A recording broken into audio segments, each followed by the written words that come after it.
किसान वाणी कार्यक्रम के प्रायोजक हैं कृषि एवं किसान कल्याण मंत्रालय, भारत सरकार। जोखिम से निकल कर फसल आए, सुरक्षित हो जाए, फसल बीमा से हर किसान अब आत्मनिर्भर हो जाए। संकट के समय प्रधानमंत्री फसल बीमा योजना किसानों के लिए वरदान है। अब सूखा पड़े या बाढ़ आ जाए कोई डर नहीं, अब ओले पड़े या कीट पतंगे फसल खा जाए कोई फिक्र नहीं, क्योंकि हमने लिया है प्रधानमंत्री फसल बीमा। बुआई से फसल कटाई तक हर जोखिम का दावा, न्यूनतम प्रीमियम पर अधिकतम भुगतान का वादा। योजना से हर साल जुड़ रहे हैं 5 करोड़ से ज्यादा किसान। अब आपकी है बारी। नजदीकी कृषि कार्यालय, सहकारी समिति, बैंक शाखा, अधिकृत बीमा कंपनी या जन सेवा केंद्र में स्वेच्छा से करा सकते हैं पंजीकरण। फसल बीमा पोर्टल या फसल बीमा ऐप द्वारा भी कराया जा सकता है पंजीकरण। प्रधानमंत्री फसल बीमा योजना, आपकी फसलों का संपूर्ण सुरक्षा कवच। कृषि एवं किसान कल्याण मंत्रालय, भारत सरकार। अनिल भाई राम राम। विनोद भाई आपने भी और कार्यक्रम सुननिए सारे वण भाइयों ने अपनी राम राम। विनोद भाई जी अनिल भाई, खेत क्या करने गए थे आप? गए थे। बिल्कुल गए थे भाई। भाई देखो फसल जो है वो खड़ी है हैं? हाँ बिल्कुल। और कई जगह जो है ना फसल बिछ भी गई। हाँ। और ये पछेत हवा के कारण बिल्कुल भाई हैं, पश्चिमी जो हवाएं जो चल रही हैं उसके कारण। और कई जगह आप देख रहे हो कि कई बार तो बूंदाबांदी भी होगी है। हाँ। तो चलते चलते क्या होया, मैंने टकर गए डॉक्टर दिलीप गोसाई। अच्छा जी। और मैं डॉक्टर साहब ये आजकल खेत क्यार में हम क्या करें क्या नहीं करें। हाँ। बोले खेत क्यार में तो आप जो करोगे ना जी, वो आपने मैं विस्तार से बताऊंगा। अच्छा, तो आप भी सुनो। बिल्कुल सुनो। और भैया ने भी सुनवा दें। हाँ अनिल भाई बिल्कुल। तो डॉक्टर साहब जो हैं क्या कह रहे हैं आजकल के दिनों में जो है खेत क्यार के बारे में। और डॉक्टर दिलीप गोसाई जी हैं जी, भूतपूर्व प्रभारी हैं कृषि विज्ञान केंद्र NDRI करनाल से। जी तो सुनाओ अनिल जी अब बातचीत। सुनो।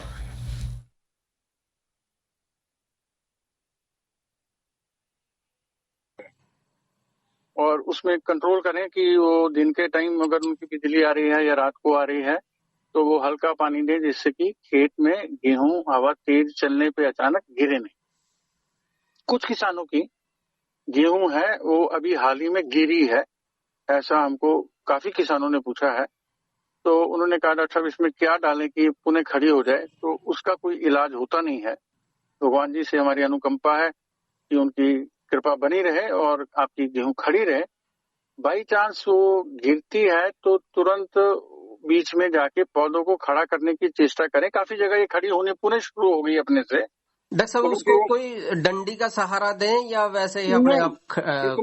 वो पूरा खेत ही लेटना शुरू कर देता है। साइड में ज्यादा होता है। हाँ जी, हाँ जी। प्रैक्टिस में कई बार होता है जी। तो ये फिजिकली जाके हल्का सा सपोर्ट करना है उसको, उससे भी वो खड़ा होने वाली नहीं है। हाँ जी। अगर कोशिश रहे कि ये सीधी खड़ी हो जाए जी, तो उसमें फिर दानों में इस समय क्योंकि दूध पड़ा हुआ है, हाँ जी, और दाने पकने की कगार में आएंगे। मार्च आ गया है, हम ऑलमोस्ट मध्य की तरफ हैं और अप्रैल 1 महीने तक तो ये कटी जानी है। 15 अप्रैल से कटाई शुरू हो जाएगी। ये बड़ा अच्छा टाइम पीरियड होता है। हाँ जी।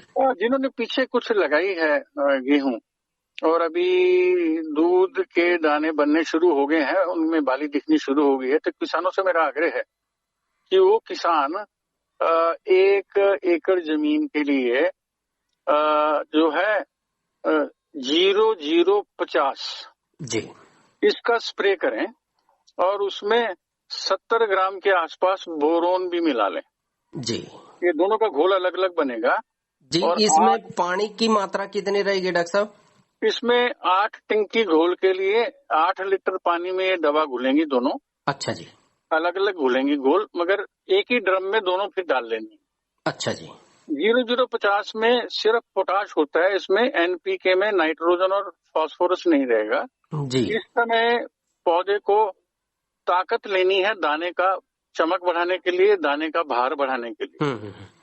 तो बोरॉन और ये दोनों जो हैं ये पौधों में प्रकाश संश्लेषण से अब तक जितना भोजन बना हुआ है पत्तियों में टहनियों में वो खींच के दानों की तरफ लाएगा।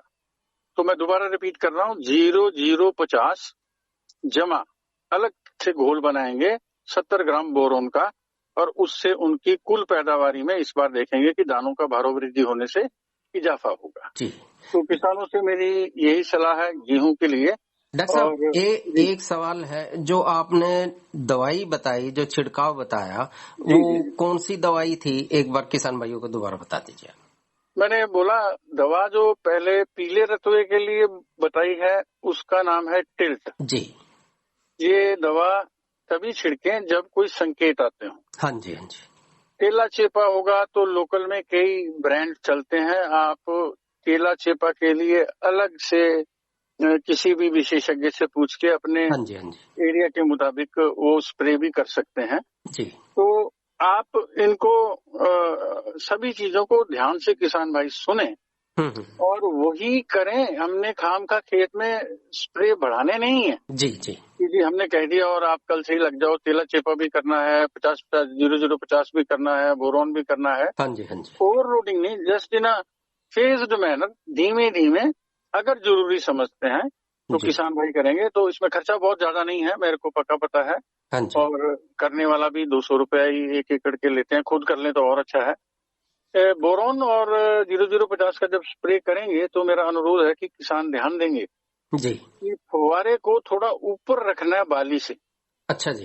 इस समय क्योंकि उनमें जो है पॉलिनेशन होता है, पर परागन होता है अंदर जब दाने बनते हैं, हाँ तो नर मादा का आपस में मिलन सा रहता है किस्म से, मैं आम भाषा में बोल रहा हूँ। हाँ तो जी, उसको चोट नहीं पहुंचानी है, हमको झटका नहीं देना कि डायरेक्ट जो है वो फवारा जो है उसके ऊपर लगे, उसको हवा की तरफ ही रखें। जी। और हल्का हल्का स्प्रे जब उस पर टिक जाएगा तो अपने आप से वो अपटेक करना शुरू कर देंगे, नीचे से भोजन लेंगे और दानों का भार बढ़ेगा। डॉक्टर साहब, आपने जो फुहारे का जिक्र किया, फुहारा जो है हवा की दिशा में होना चाहिए और जो नीचे की तरफ करें तो अच्छा है? नहीं, हाँ जी। फुहारा हवा के संग हो। अच्छा जी। ये तो पहला है। हाँ जी। फिर कुछ भैया नीचे तक जड़ों तक घुसाने की कोशिश करते हैं, कुछ हाँ जी, हाँ जी। बालियों के ऊपर देंगे। हाँ जी।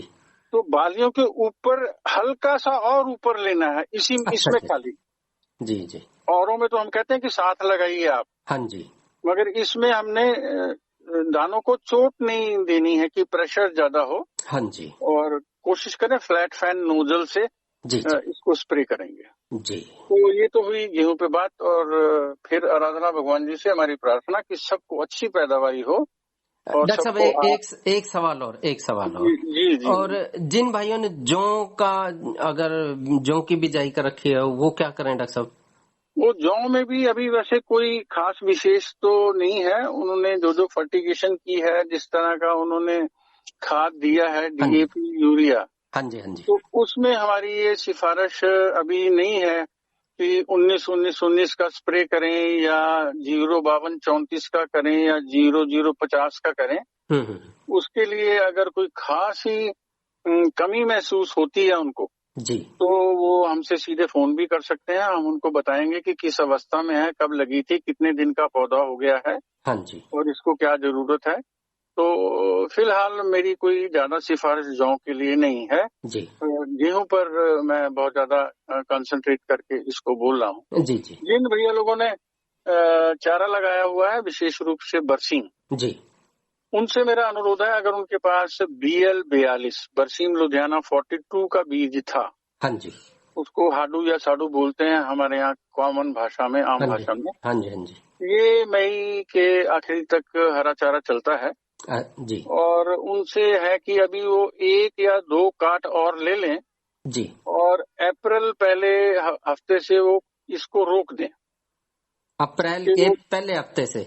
हाँ जी। फिर वो काट नहीं लें। मैं उनसे बीज बनवाना चाहता हूँ। जी। मैं ये कहना चाहता हूँ किसान भाइयों को कि अच्छा सेहतमंद बरसीम का बीज BL42 या BL10 बरसीम लुधियाना, ये दोनों पंजाब कृषि विश्वविद्यालय लुधियाना की हैं। जी। और एक HB1 HB2 हरियाणा बरसीम नंबर 1-2 हिसार यूनिवर्सिटी की भी अच्छी हैं। हाँ जी। कोई भी अच्छा बीज अगर उनको गवर्नमेंट एजेंसी से मिला है जी, तो वो इसको रोक लेंगे और इसका बीज बनाएं ये जी। 300 रुपए किलो में बिकता है। अच्छा जी। तो मैं ये भी कई बार कहा करता हूँ कि बरसीम की खेती करें किसान गेहूं की तुलना में कभी कभी कि 1-2 कनाल की खेती इसकी करो भैया, हाँ जी, हाँ क्योंकि जी। इसका बीज बहुत महंगा बिकता है और जी। मिलता भी नहीं है विश्वसनीय। जी जी क्योंकि हम सारे खेत सामने खड़े हैं, गांव वालों को यकीन है कि कितनी काट निकल गई हैं, कितनी आने वाली हैं, हाँ जी, तो हाँ जी, बेचने में उनको दिक्कत नहीं होगी। हाँ जी। तो थोड़ा बरसीम के बीज को बनाने की तरफ जो किसान आना चाहते हैं वो अप्रैल के पहले सप्ताह तक काट ले लें, उसके बाद इसकी काट को काट रोक दें। ना ले। अगर फ्लावरिंग आनी शुरू हो गई है तो वो बिल्कुल नहीं काटें, फ्लावर को आने दें और इसका बीज बने। डॉक्टर जिन साहब। भैया ने सरसों काटी थी हाँ जी। वो सरसों की नलाई हो गई है, सरसों निकल गई है, उनको शुभकामनाएं, अच्छी पैदावारी हुई होगी, उसकी भी अच्छी किस्में हैं। जिनके खेत खाली हो गए हैं, मान लो आलू हाँ जी, के, हाँ जी, हाँ जी। उन किसान भाइयों से हमारा अनुरोध है कि वो अभी भिंडी लगा सकते हैं, जी। वो अभी करेला लगा सकते हैं। कुछ कुछ जगह जहाँ मैं रहता हूँ करनाल में, मेरे आसपास के जो गांव हैं वहाँ बहुत करेला और टमाटर लगता है। हाँ जी, हाँ जी। तो टमाटर टूटने को आ गया, जो गेता था पछेता अभी चलने लगा है, मगर जहाँ टमाटर टूट गया है तो खेत खाली हो गया है। हाँ ऐसे जी। आलू वालों का हो गया है, ऐसे जी, मटर जी। वालों का हो गया है। हाँ जी, हाँ जी। तो वो लोग भिंडी और करेले इन दोनों की फसल की तरफ आ सकते हैं। अगर आप सब्जियां करते हैं अच्छा, तो जी जी। उनसे भी उनको आर्थिक लाभ होगा। हाँ जी। और कोई प्रश्न हो आपका तो आप पूछ सकते हैं। डॉक्टर साहब, आपने हमारे किसान भाइयों को इतनी अच्छी जानकारी दे दी इस थोड़े से समय में, उसके लिए आपका बहुत बहुत आभार और धन्यवाद सर। आपका भी आभार व्यक्त करता हूँ। किसान भाइयों, आप मेरा टेलीफोन नंबर नोट कर सकते हैं। जी जी सर। 921 921 5757 5757 800। 800। आने वाली धान की जो फसल है जी। उस पर आप हमसे संपर्क कर सकते हैं कि कौन कौन से बीज जो है पीआर में मोटे धान में है, जी। कौन से बासमती में है, कौन सी नई किस्में आ रही हैं, हाँ जी, हाँ जी। तो उन पर वो मेरे से फोन पर चर्चा कर सकते हैं या हम अलग से कार्यक्रम करेंगे। सबको ढेर सारी शुभकामनाएं। नमस्कार। धन्यवाद डॉक्टर साहब, बहुत बहुत धन्यवाद। नमस्कार।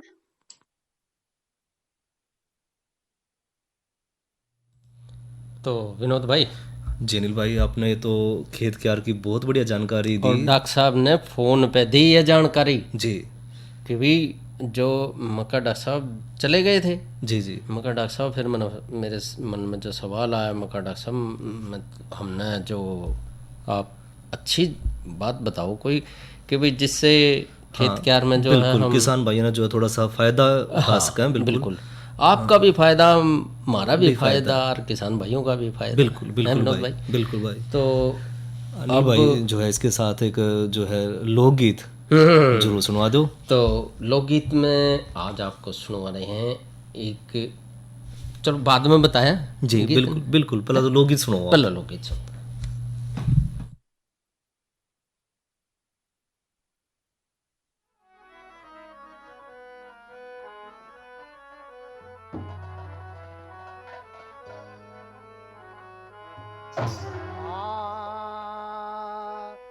आधी रात अंधेरी में मेरी ननद कड़े चली रे, जाऊं सू मैं खर के बीच जित बैठे पावे पाली री, आधी रात अंधेरी में मेरी ननद कड़ चाली री।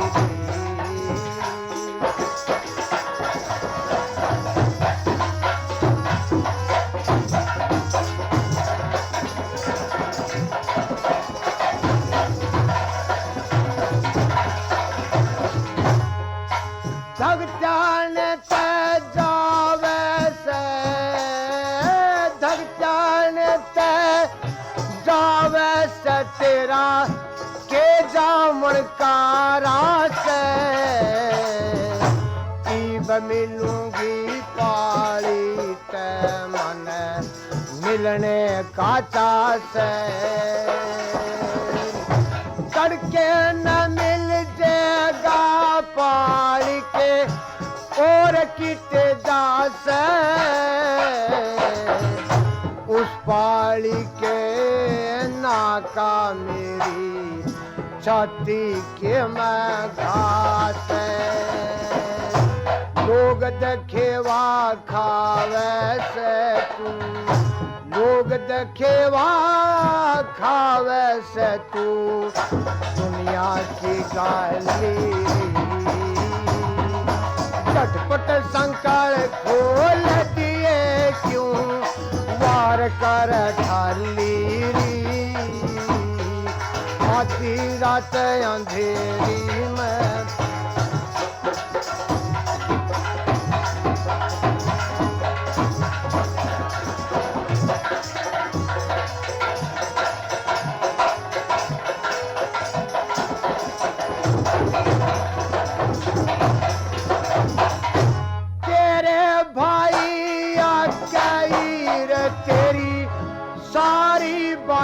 बताऊं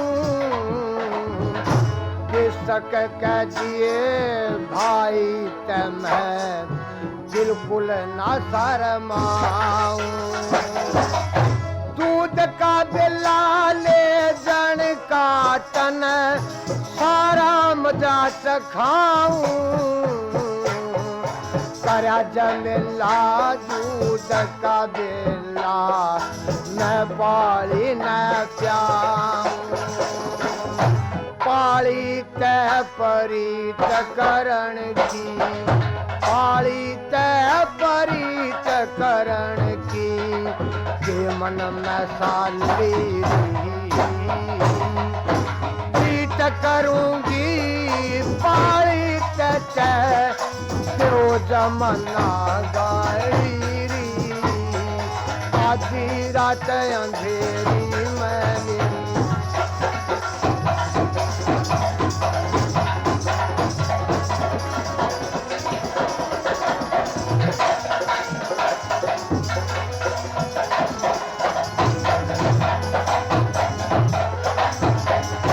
दर दर का थारा बच्चा लगे मारी कार करे से माड़ी होते अच्छी हो पाड़ी इंतजार करे से तड़के न मिल जाएगा पाली क्यों तकरार करे से झटपट संकल खोल दिए ताऊं वार करे से झटपट संकल खोल दिए क्यों ज्यादा वार करे से परदेसा की उत्तरांड में परदेसा की उत्तरांड में गिरन करे न खाली पाली देख बाट रातिया पाटी चली डाली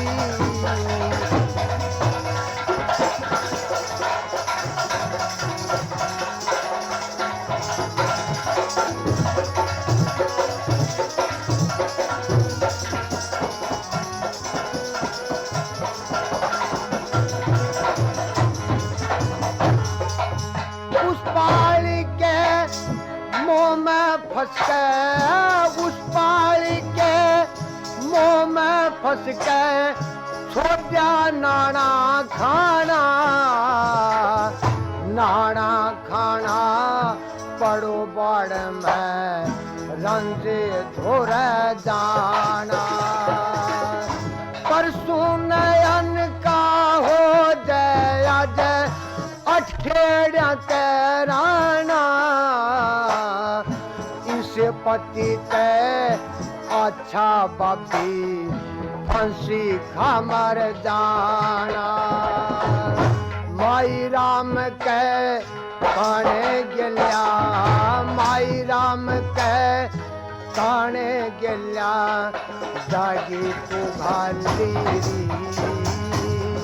राम किशन सुन लेगा मन में मन गा कैली आधी रात अंधेरी में मेरी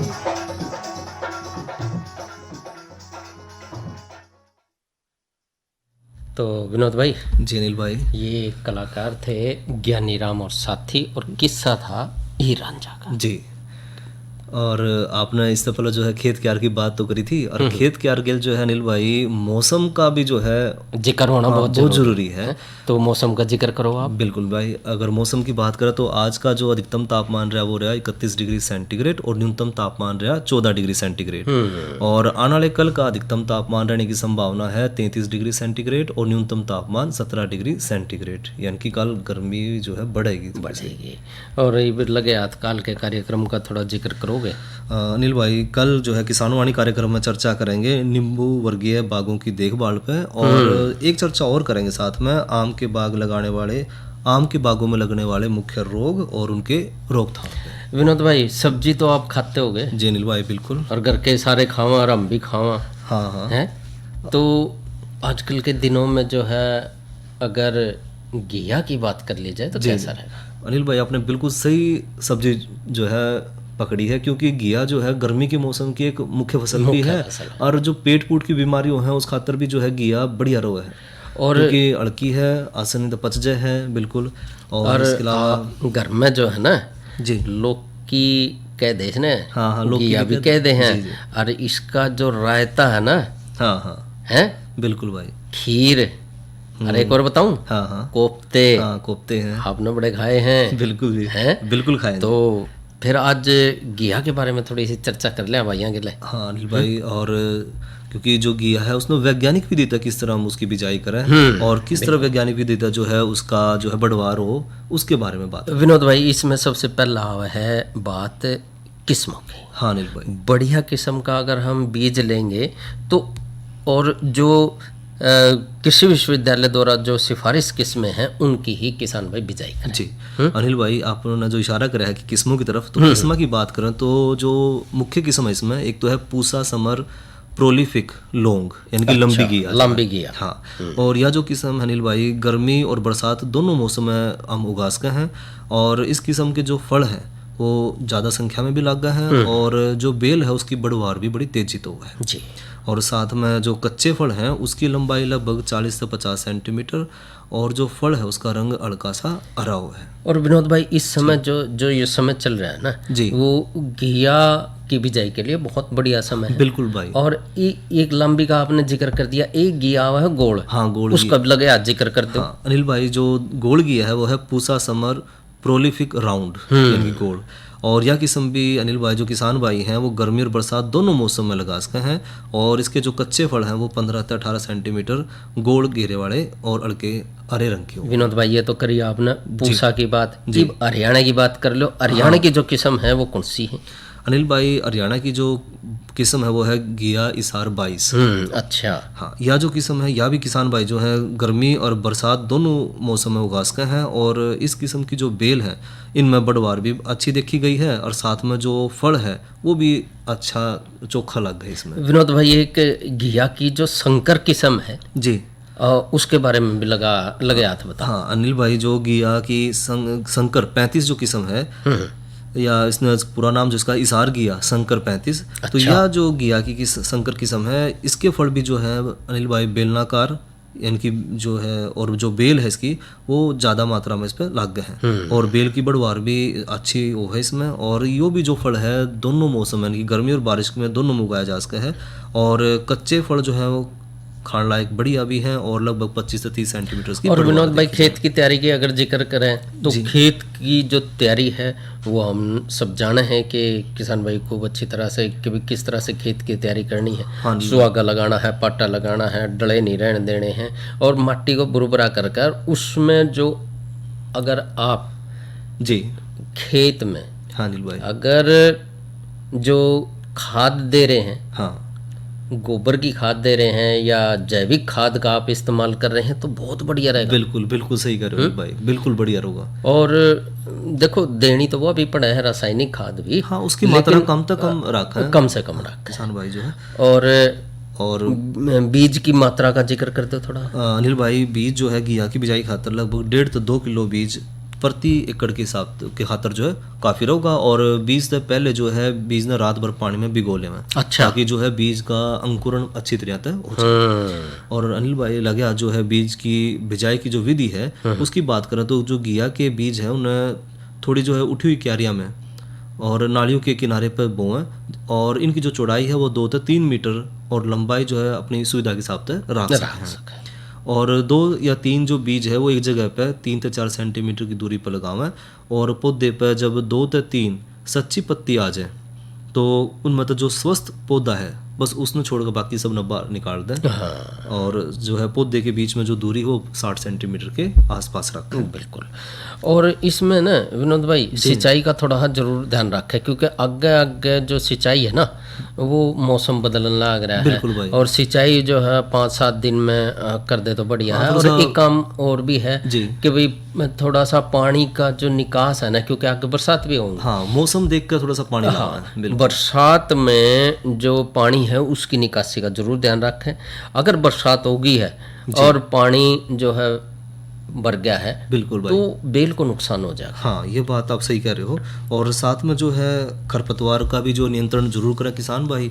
और जो बीमारी है खासकर घिया में जो लालड़ी है, तेला है, चेपा है, माइट है, फल मक्खी है, जड़ गांठ सूत्रकृमि है, इनका प्रकोप देखा जाओ है तो लालड़ी के रोग खातर के बचाव खातर जो है 25 मिलीलीटर पायरी साइपरमेथ्रिन है 25 सीसी की ताकत वाली, और या फिर एक और दवाई है 30 मिलीलीटर फेनवलरेट 20 सीसी की ताकत वाली। बिल्कुल, कोई सी भी एक दवाई लेके 100 लीटर पानी में घोल बना के और इसका छिड़काव कर दें। लेकिन इसके बाद भी एक बात का जरूर ध्यान रखें विनोद भाई, मार्केट में जो है तरह तरह की जो दवाइयाँ आ रही हैं उससे थोड़ा सा बचें। बिल्कुल। और जो भी कृषि वैज्ञानिक बतावें दवाइयों की जो सिफारिश करें उस सिफारिश शुदा दवाई का ही इस्तेमाल करें। बिल्कुल अनिल भाई, क्योंकि कई बार देखा गया है कि हम दवाई का भी छिड़काव करते हैं तो वो कीड़ों पे असर नहीं है। अनिल एक बात भाई, और एक बात है, जो घिया की जो फसल है ना वो बड़ी कोमल नाजुक है। कहीं जो दवाई छिड़के ना उसमें सूख जाएगी, हाँ, वह सहन नहीं कर पाती तो वो जो है थोड़ा सा अपना कृषि विशेषज्ञ से जरूर बातचीत करें क्या इसमें सही होगा। और एक और बात, आपने जब बिजाई की बात बताई तो उसमें ना हमने एक, जब आप अंकुरण की बात कर रहे थे, भेड़े की बात कर रहे थे, तो साथ की साथ जो है बीज का उपचार जरूर करें। बिल्कुल अनिल भाई। देखो अनिल भाई, विषय तो लंबा है और बात चलती रहेगी, लेकिन जो समय है वो हमने इजाज़त नहीं दे रहा है, तो इसके साथ भाइयों तो लेवा इजाज़त। और ग्राम संसार में भाइयों से फिर भेंट होगी जी। किसान वाणी कार्यक्रम के प्रायोजक थे कृषि एवं किसान कल्याण मंत्रालय, भारत सरकार। अरे क्या कर रहा है? इधर इधर इधर, हम बोल रहे हैं तेरे बीजू का। उतला बोल रहा है? हाँ, पक्षियों से तो हम खेत को बचा लेते हैं, पर इन घातक रसायनों से कैसे बचाएं? मतलब? देख बेटा, तू जो ये अंधाधुंध रसायन मिलाता है ना, मिट्टी की सेहत बिगड़ने लगी है। और जब माटी ही कमजोर पड़ जाएगी तो उपज कैसे सेहतमंद होगी? अरे पहले ऐसा नहीं था।